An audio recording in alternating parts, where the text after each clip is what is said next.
Bonjour à vous, mes hockey fans, et bienvenue à un autre aperçu 2024-2025 de la LNH. Et on va se commémorer encore une fois Johnny Gaudreau, toutes mes excuses, puisque j'avais oublié de le redescendre. Donc, c'est ça. Bienvenue à un autre aperçu 2024-2025 de la LNH. Et aujourd'hui, on s'attaque aux Maple Leafs de Toronto. Alors, pour fin de référence, au moment d'enregistrer cette vidéo-là, les camps d'entraînement sont débutés. Ils ne sont pas terminés, par contre. Donc là, les Maple Leafs de Toronto qui ont déjà joué quelques matchs pré-saison. Donc, on ne sait pas encore exactement, entre autres, là, je fais jamais ça normalement, mais j'ai intégré ici un PTO là, dans mon organisation, ou un PTO qui est pour un Professional Tryout, donc un contrat d'essai professionnel, que moi j'ai décidé d'insérer dans mon alignement, mais il n'est pas sous contrat officiellement. Fait qu'on verra là, par rapport à ce qui va se passer concernant ce fameux PTO-là, s'il sera signé ou non. Mais en tout cas, moi je l'ai mis dans mon alignement parce qu'en ce moment, il joue dans les pré-saisons du côté de Toronto. Alors, du côté des Leafs de Toronto, encore une fois, la saison passée, décevant en séries éliminatoires. On a réussi à passer juste une ronde dans les 20 dernières années là, du côté des Leafs. C'est un problème qui est un problème récurrent, puis c'est peut-être un manque de leadership, c'est peut-être un manque de caractère, c'est peut-être un manque d'un paquet d'affaires. Mais à partir du moment où on a été éliminé en 7 face aux Bruins de Boston en première ronde, bang, Brad Treliving renvoie Sheldon Keefe. C'était probablement le move à faire, c'est mon opinion. C'était probablement le move à faire parce qu'anyway, ça menait à rien avec Sheldon Keefe, ou du moins en séries éliminatoires, ça menait à rien. En saison régulière, très bon, mais en séries éliminatoires, c'était pas vargeux. Fait que voilà, on met fin à notre union de plusieurs années avec Sheldon Keefe et on signe Craig Berube. C'est intéressant. Craig Berube, on se rappelle, il a gagné la Coupe Stanley alors qu'il était entraîneur-chef du côté de Saint-Louis en 2019. Mais sinon, ça a été plus compliqué dans les 2 dernières années. Il était encore du côté de Saint-Louis l'année passée. Il a manqué les séries les 2 dernières années. L'année passée, il a passé proche. Là. Il a passé proche de faire les séries, mais ils n'ont pas fait. Mais tu sais, le talent est autrement différent du côté de Toronto qu'il ne l'était du côté de Saint-Louis. Je donne un avantage à Toronto pour ce qui est du talent offensif. Fait que ce qui est intéressant, c'est que Craig Berube est capable, lui, de responsabiliser ses gars un peu plus que Sheldon Keefe l'était. Il donnait plus de liberté, Sheldon Keefe. Berube est peut-être un peu plus serré à ce niveau-là. Donc peut-être, et je dis bien peut-être, est-ce qu'il va réussir à rendre l'organisation des Maple Leafs plus responsable défensivement. Mais c'est un gros peut-être. Le pari n'est pas gagné d'avance. Enfin bref, donc encore une fois, on a eu une saison décevante. La saison a bien été, excusez, c'est pas vrai. La saison a très bien été. On a fini 5e au niveau de la conférence de l'Est et 10e dans la Ligue nationale. Évidemment, on n'est pas premier dans la Ligue, mais c'est pas grave ça. Et sinon, ben, on a participé aux séries, mais on a été éliminé en première ronde en 7 matchs face aux Bruins de Boston. Euh, mais c'est ça, il y a eu des up and down un petit peu du côté de Toronto. Un élément qui était, je dirais, plutôt décevant, c'est la blessure de John Klingberg. Donc, on avait signé le défenseur à caractère offensif vétéran, John Klingberg. Puis malheureusement, il a pratiquement pas joué. Je pense qu'il a joué en affaire comme 3 4 matchs d'habitude. Ah non, ok, 14 matchs. 14 matchs, 5 points. Il a joué un petit peu plus que je pensais. Mais c'est ça, tu sais, John Klingberg qui n'a pas joué une saison complète, s'est blessé, puis malheureusement, il n'a pas pu continuer. Sinon, ben, il y a eu aussi Matt Murray. Matt Murray qui, semble-t-il, avait des douleurs depuis ses 20 ans en lien avec ses hanches. Fait qu'il a été opéré au niveau des 2 hanches.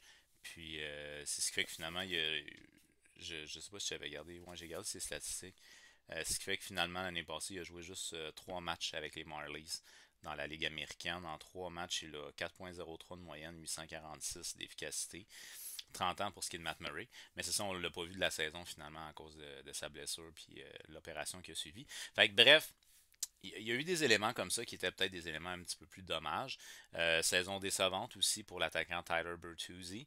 On avait signé Tyler Bertuzzi pour amener un côté un peu plus physique. Puis Bertuzzi, c'est pas un attaquant qui fait un point par match, mais tu sais, on s'attendait à ce qu'il soit dans une équipe plus offensive, qui soit peut-être autour d'un point par match, ou peut-être un petit peu moins qu'un point par match. Mais en tout cas, assurément, on s'attendait pas à 43 points en 80 matchs. Donc à peu près un point par 2 matchs pour ce qui est de Bertuzzi, qui d'ailleurs ne sera pas de retour dans l'organisation. Sinon, ben, il y avait aussi TJ Brody, là, que TJ Brody, une saison de 26 points en 78 matchs la saison passée. Il n'a même pas joué en séries éliminatoires, donc on n'avait pas confiance en lui. Euh, Donc, ça a été compliqué dans certains cas et ça a été compliqué aussi pour les gardiens de but. Beaucoup d'instabilité au niveau des performances du côté des gardiens de but. Je ne sais pas si c'est vraiment imputable aux gardiens de but ou si c'est pas imputable au système d'équipe au niveau défensif. On a eu trois gardiens de but qu'on a vus quand même plus d'une fois là, au niveau de la Ligue nationale la saison passée. Samsonov, Joseph Wall et Martin Jones. Dans le cas de Samsonov, 40 matchs, 3,13 de moyenne, 890 d'efficacité. Samsonov, on se rappelle qu'il y avait eu des antécédents de manque de discipline du côté de Washington. On a décidé d'y donner une chance du côté de Toronto. On pensait que de l'avoir sorti de l'organisation allait peut-être le responsabiliser, puis qu'elle allait peut-être être plus performant et plus stable au niveau de ses performances. Mais je maintiens le point que je ne sais pas si c'est vraiment 100% imputable aux gardiens. Le système défensif est très laborieux du côté de Toronto. Dans le cas de Joseph Wall, Joseph Wall, c'est l'avenir pour les Maple Leafs de Toronto. C'est le gardien qu'on avait du côté des Marlies de Toronto depuis quelques années, qui étincelait au niveau de la Ligue américaine. Puis, tu sais, il avait bien fait l'autre année d'avant, il avait fait un petit stage, mais là, ça a été un peu plus compliqué l'année passée. On voulait vraiment le mettre régulier à l'NH. 25 matchs, 2,94 de moyenne, 907. Des bons matchs, des moins bons matchs. Mais c'est ça, quand ton équipe est instable, malheureusement, c'est ça que ça donne. Joseph Wall, c'est leur avenir, donc il faut qu'on le protège, il faut qu'on l'entoure mieux que ça. Et sinon, le vétéran Marlon Jones, lui, en 22 matchs, 2,87, 902 d'efficacité. Fait que, difficulté au niveau des gardiens de but, difficulté au niveau du style de jeu défensif, mais on a été ultra performant offensivement. La saison dernière, les Maple Leafs de Toronto, c'est 46 victoires, 26 défaites, 10 défaites en prolongation pour un total de 102 points, une moyenne de but marqué de 3,63 pour le deuxième rang dans la Ligue nationale. Fait que, quand je dis, ça a été offensivement très bon. 3,18 de moyenne de but accordé pour le 21e rang dans la Ligue nationale. Fait que vous comprenez un peu. Puis comme je dis, j'impute pas tout au gardien de but. J'impute aussi en partie au système de jeu défensif. Un avantage numérique à 24% pour le 7e meilleur avantage numérique dans la Ligue nationale et un désavantage à 76,9 pour le 23e. Fait que lacune défensive, force offensive, et qui dit force offensive dit évidemment mené par Austin Matthews, Mr. El Capitaine, parce que bien entendu on a enlevé le capitaine, le site capitaine à John Tavares, puis on l'a donné à Austin Matthews. Je ne sais pas à quel point il y a vraiment plus de leadership, mais assurément c'est notre joueur de franchise. Fait que je pense que c'est un move qui se comprend sans nécessairement dire qu'on a nommé un grand leader. Mais je le connais pas dans la chambre, peut-être qu'il est beaucoup plus leader que je pense. Ça se peut, on sait jamais. Dans le cas d'Austin Matthews, 69 buts. Oh, tellement dommage. Tellement dommage. À un but. Un but du 70, ça aurait été merveilleux. Mais malheureusement, non. 69 pour Austin Matthews, meilleur buteur, meilleur pointeur du côté des Leafs de Toronto avec 107 points. Le meilleur, le meilleur défenseur, pardonnez-moi, aurait été Morgan Riley en 72 matchs, 58 points, plus 7 pour ce qui est différentiel, plus moins. Maintenant, on va y aller avec les espoirs. C'est pas nécessairement des gars qu'on va voir. Peut-être. On sait jamais. On sait jamais. Mais pas nécessairement qu'on va voir cette année au niveau de la Ligue nationale. On va commencer avec le premier espoir qui est Easton Cohen, 19 ans. Lui, c'est un gars qui est un joueur de centre, aile droite, aile gauche. Bref, il peut jouer en attaque finalement. Il a évolué au niveau de la Ligue de l'Ontario la saison dernière en 54 matchs, 34 buts, 62 passes, 96 points. Le joueur de 19 ans mesure 5 pieds 11, 185 livres. En séries éliminatoires, il a totalisé 34 points en 18 matchs. Ça, c'est ce qu'on appelle un joueur offensif. Donc, 34 points en 18 matchs en séries éliminatoires. Sinon, il y a 2 points en 5 matchs sur la scène internationale dans les championnats du monde de moins de 20 ans. C'est un joueur qui a été nommé le MVP de la OHL la saison dernière. Il joue du côté des Knights de London. On dit de lui qu'il est un joueur très créatif, avec beaucoup d'intelligence dans son jeu, de bonnes passes et un bon maniement de rondelles. Donc, c'est un joueur qui est intelligent, créatif, offensif. C'est un gars qu'on pourrait voir cette année dans la Ligue nationale. Là, c'est sûr qu'à son âge, lui, c'est un peu... c'est soit la Ligue nationale ou il retourne junior. Il ne peut pas jouer dans la Ligue américaine, il n'a pas le droit, à cause qu'il il joue dans la OHL. La OHL appartient à la LCH, puis les joueurs qui évoluent au niveau de la LCH ne peuvent pas jouer dans la Ligue américaine tant qu'ils peuvent jouer dans leur club junior. Fait que s'il commence la saison à Toronto, ça se pourrait qu'après quelques matchs, il soit renvoyé junior. Ou sinon, on le garde pour toute la saison à Toronto. Ben, en fait, là, avec les Maple Leafs, là, parce que les Marlies aussi, c'est Toronto. Mais en tout cas, on le garde dans la LNH toute la saison. Fait que ça serait la décision à prendre. Mais jusqu'à là, on semble bien l'aimer pendant le camp d'entraînement là, du côté de Toronto. En termes de deuxième espoir, on va y aller avec Fraser Minton. Lui, il a 20 ans. C'est un joueur de centre qui évolue au niveau de la Ligue de l'Ouest dans la LCH. En 43 matchs, 22 buts, 26 passes pour 48 points pour ce qui est de Minton. Il a joué en série, 14 points en 16 matchs. Et au niveau des championnats du monde junior, 3 points en 5 matchs. Il a fait un mini stage LNH de 4 matchs, aucun point. C'est un joueur qu'on dit qui est intense et physique, avec un bon tir, et qu'il excelle au niveau de la transition. Fait que ça, c'est intéressant. C'est un joueur qui est capable finalement de faire des entrées de zone, donc de faire la transition. Et voilà, il est bon en transition. Donc, c'est ça. C'est un joueur qu'on pourrait peut-être voir, lui. Par contre, 20 ans, 20 ans, je me rappelle pas. Je pense qu'à 20 ans, tu peux aller dans les américaine, mais je me garde. Si vous le savez, là, dites-le moi dans les commentaires. 20 ans, un joueur qui évoluait au niveau de la LCH, est-ce qu'il peut aller jouer dans les américaines? Je suis pas certain parce que je pense qu'il est obligé aussi de retourner à son club junior. Mais je m'avancerai pas plus qu'il faut. Donc, Fraser Minton. Ensuite de ça, en termes de troisième espoir, on va y aller avec Ben Danford. Lui, il a 18 ans. C'est un défenseur qui a été repêché cette année, choix de première ronde. Il a évolué au niveau de la OHL, 6 pieds 2, 194 livres. 194 livres. 64, 64 matchs la saison dernière au niveau de la OHL. Un but, 32 passes pour 33 points. Évidemment, c'est un gars qu'on dit défenseur défensif, fort physiquement et impliqué physiquement. Une excellente lecture et une bonne relance. Alors, c'est un défenseur que on a de bon espoir envers lui pour l'avenir du côté des Maple Leafs de Toronto. Alors, on y va maintenant avec le cap projeté. Évidemment, le cap projeté, la saison n'est pas encore commencée. On ne sait pas ça va être quoi la formation finale. Fait que c'est un cap qui est anticipé selon le site Puckpedia. Alors, selon le site Puckpedia, ben, du côté de Toronto, on serait un peu dans le trou, là, parce que là, on aurait comme un 1 69 000 ish qui dépasse la masse. Fait que je ne sais pas s'il y en a qui vont tomber sur la liste des blessés à long terme. Peut-être que c'est ça. Peut-être qu'on va descendre des gars dans la Ligue américaine. Bref, il y a un petit jeu d'argent à faire du côté de Toronto. Mais pour l'instant, euh, c'est ce qui est anticipé. Et je précise que Pacioretty n'est pas calculé dans le cap projeté de Puckpedia. Il pourrait peut-être signer à 1 million, mais là, à ce moment-là, il faut que quelqu'un sorte. Il faut que quelqu'un sorte de l'alignement. Donc, ils vont avoir de la gestion d'argent à faire là, pour les dernières coupures du côté de Toronto avant de commencer la saison. Ça, ici, c'est mon alignement que je propose. Donc, c'est un alignement qui est en conséquence de ce que j'ai vu là, au cours de la dernière saison, puis un peu de ce qui s'est passé au niveau du camp d'entraînement, puis des matchs préparatoires, mais pas énormément au niveau des matchs préparatoires, par contre. Donc, c'est ça, mon alignement que je propose. Alors, on va commencer avec la première ligne. La première ligne, j'y étais avec tout simplement la stabilité. L'année passée, ça a été la ligne qu'on a vue le plus souvent ensemble en Matthew Nice, Austin Matthews et Mitch Marner. Fait que je garde la ligne intacte. En tant que tel, pour ce qui est de Matthews et Marner, ça a très bien été au niveau de la saison dernière, surtout au niveau de la production offensive. Puis pour Naz, quand même, c'est pas mauvais. Là. Matthew Naz, c'était sa première saison. Je ne fais pas erreur, il me semble que c'est sa saison recrue à lui. Ouais, et voilà, saison recrue pour ce qui est de Matthew Naz. Fait que, tu sais, 35 points en 80 matchs, c'est quand même pas mauvais. Puis de jouer avec Austin Matthews et Mitch Marner, ben, c'est sûr que ça va lui permettre de pouvoir s'exprimer offensivement. Ensuite de ça, on va y aller sur la deuxième ligne. Cette fois-ci, sur la deuxième ligne, j'ai fait preuve d'un peu de créativité. Je sais que c'est pas tout le monde qui voit ça comme ça. Mais moi, j'ai décidé d'y aller avec Max Domi à l'aile, 47 points en 80 matchs la saison dernière. Le joueur originaire de Toronto, je pense que c'est sa première saison à Toronto, si je ne me fais pas erreur l'année passée. Euh, ouais, c'est sa première saison. Donc, il a connu une bonne première saison quand même, le 47 points. C'est dans ses standards à lui. C'est pas exceptionnel, mais c'est dans ses standards à lui. Évidemment, il peut jouer au centre. Que je fais jouer maintenant avec John Tavares, 65 points en 80 matchs. Bon, là, j'ai vu qu'il y en a qui l'ont mis sous le troisième trio, John Tavares.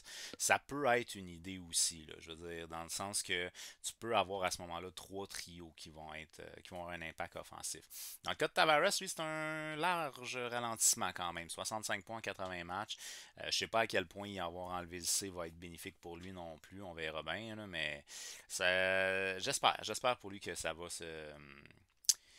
Ça va s'améliorer cette saison du côté de John Tavares. 34 ans quand même, un joueur d'expérience. Que je fais jouer avec Nylander. Dans le cas de Nylander, 98 points, 82 matchs. Bonne saison sur un point de vue offensif. En termes de troisième ligne, ben, c'est là où j'y étais avec un peu d'audacité. J'ai mis le Professional Tryout, donc l'essai professionnel Max Pacioretty.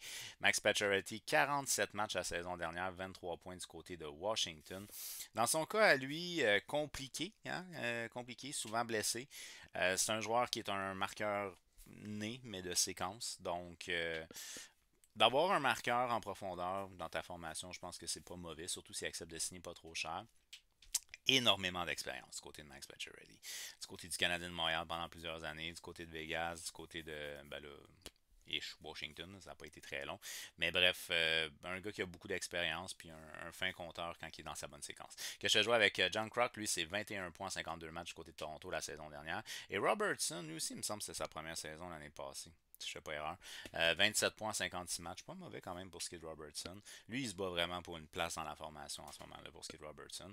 Parce il pourrait être descendu du côté des Marlies en début de saison. En termes de quatrième trio, j'y vais avec The Ware, que je fais jouer avec McMahon et Ryan Reeves. Les gros bras. 6 points, 49 matchs pour Reeves. McMahon, 24 points, 56 matchs. Et The Ware, 19 points en 74 matchs avec les coupures de Holmberg et Kemp. Au niveau des défenseurs, on a fait quelques acquisitions au niveau des défenseurs. Puis, surtout dans le cas de Tanev, on veut le faire jouer avec Morgan Riley. Fait que, la signature de Tanev a été faite pour le pairing avec Morgan Riley. Morgan Riley, c'est notre premier défenseur du côté de Toronto, 58 points, 72 matchs la saison dernière. C'est un gars qui aime bien se porter à l'attaque, qui aime ça patiner. Qu'on fait jouer ici avec Chris Tanev, 19 points, 75 matchs du côté de Dallas et de Calgary la saison dernière. Le défenseur vétéran de 34 ans est un défenseur qui frappe fort et qui est surtout intelligent défensivement. Et c'est un gars que moi j'aime beaucoup en séries éliminatoires. Fait que je trouve que c'est une belle signature, Chris Tanev, du côté de Toronto. C'est un gars qui est originaire de Toronto en plus, donc il va jouer pour l'équipe de son enfance. Puis il amène cette dimension-là que Riley n'amène pas.